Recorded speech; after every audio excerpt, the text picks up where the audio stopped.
Hi and welcome to Just Jerry J. Today we're going to talk about lenses. There is such a variety and at many different prices. It can become really overwhelming when you're not sure what lens to buy and what's going to be good for wedding photography, what's going to be good for portrait photography, what's good to go on holiday, landscape photography, in a studio.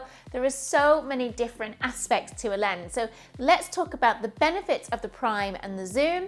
Also, what lens to buy for what kind of photographic career you want to go into. This is my 24-70. It is a zoom or telephoto lens. Let's start from the bottom to the top.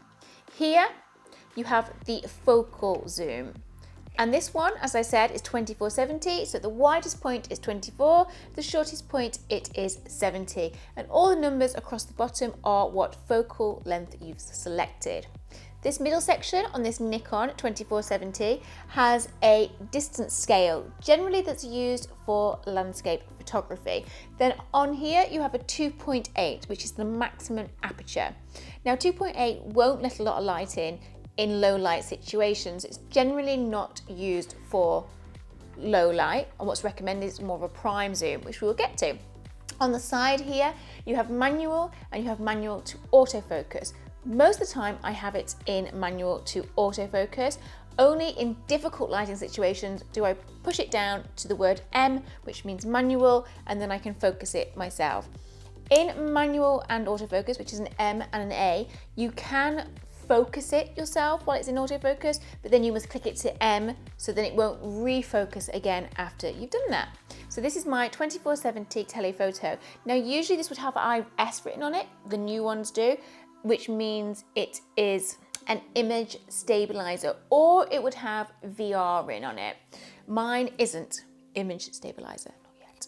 Now that we've talked about the functionality of a lens, let's start talking about the different kinds of lenses you can get and what they are used for. So I'm going to start with my favorite, which is my prime lenses. First lens was a 50. And my go-to lens still is a 50, but it's a Sigma 1.4 art lens. And the reason why I've used Sigma was because out of all the lenses I tried, the Sigma came out the sharpest. This 51.4 is really great for portraits, also good for travel, really good for weddings and details. And the best thing about having a prime lens is one, because it's a 1.4, you can shoot in low light situations, and two, it's pretty lightweight.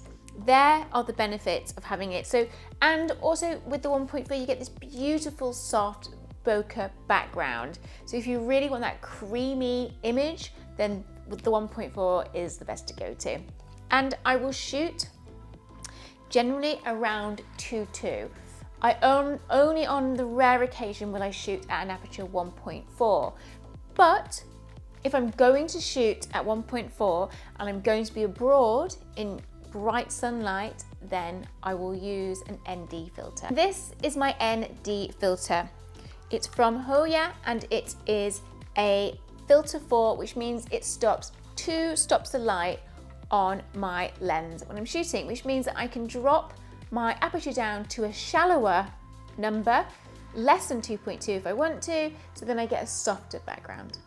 This is my 35 Sigma 1.4. Now again, because it's a prime lens, it's brilliant in low light situations. It's a 1.4, so it gives me that really soft, shallowy, creamy bokeh background, which I love. Also, it's lightweight as well, so it's easy for me to carry around. I can use this lens for the wedding first dance, cutting of the cake, also any party shots. Because it's a wide, it can really dramatize the situation and it can look super creative and dramatic. I would use this lens if I was going to be shooting a wedding or an event, or taking it abroad on holiday with me, or even using it for landscapes. And the reason why it's good for weddings is because being a 1.4, you can shoot low light, which means that you're really good for the first dance, which is generally in the evening, any party scenes, wide shots of the venue and the landscapes surrounding. I generally wouldn't use it for portraits because it will warp their face, and I won't use it for any kind of product shots because again, or detail shots, because again, it will warp the image. Because it's lightweight, it's brilliant, it just sips in my bag, and I use that with my 50. It's perfect. My next favorite lens is the Nikon 85 1.4. I tried loads of other lenses and this one for me felt the sharpest.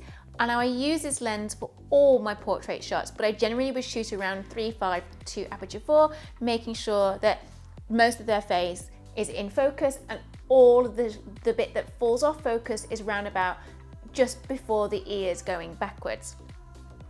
I also use this for weddings and events if I want to catch people's laughing and being acting a little bit more spontaneous.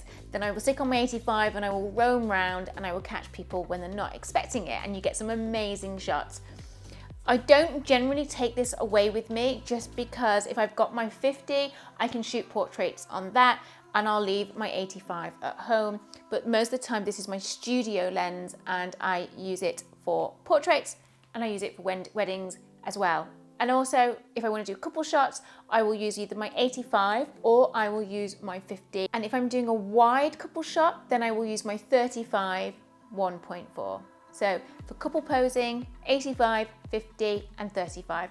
You can also get the 24 prime lens, which I don't have in my bag, and you can also get the fisheye prime lens, which again, I also don't have in my collection. And the reason why I don't have the 24 is because I have the 24-70 zoom lens. So let's talk about zooms. This is my 24-70 zoom lens. It's a really versatile lens.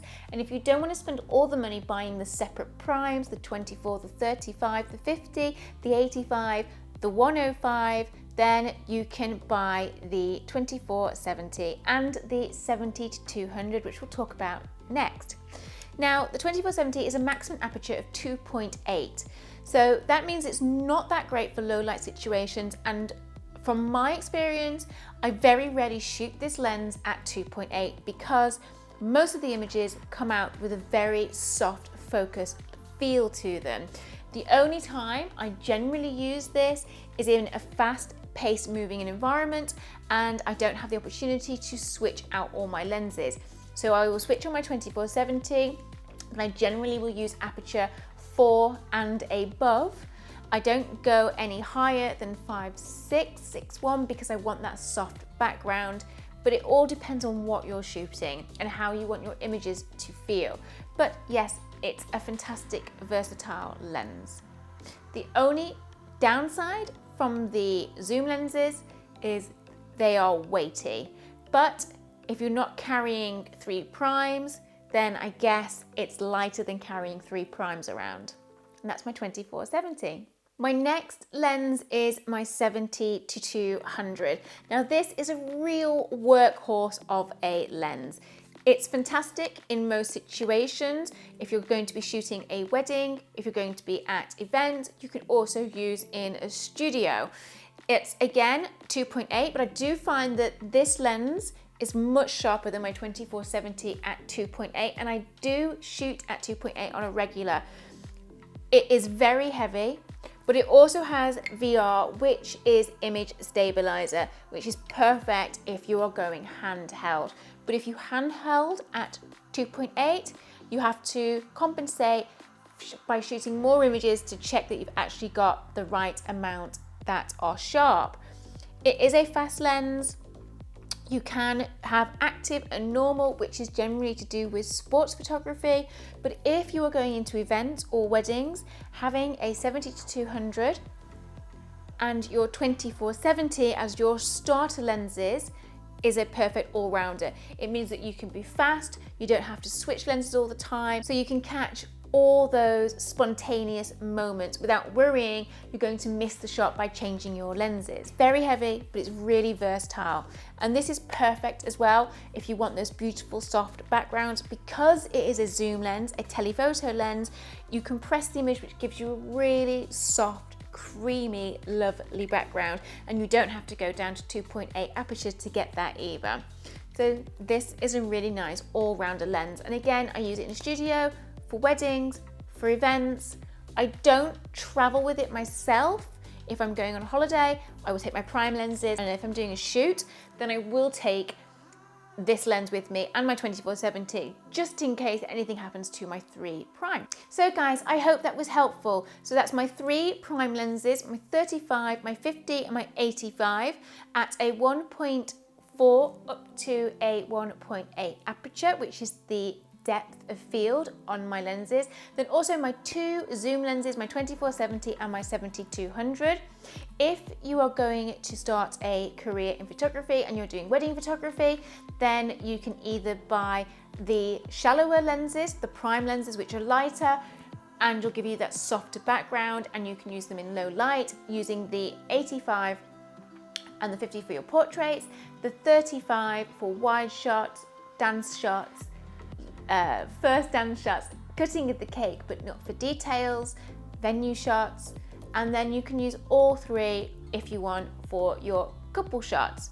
But generally I switch around and play with each one, or if you don't want to buy all 3, then the telephoto, 24-70 and 70-200 are the perfect 2 lenses to buy if you're going to start out a career in photography. Hope that was helpful, guys. And my next video on finding your niche is coming really soon. But in the meantime, please do get in touch.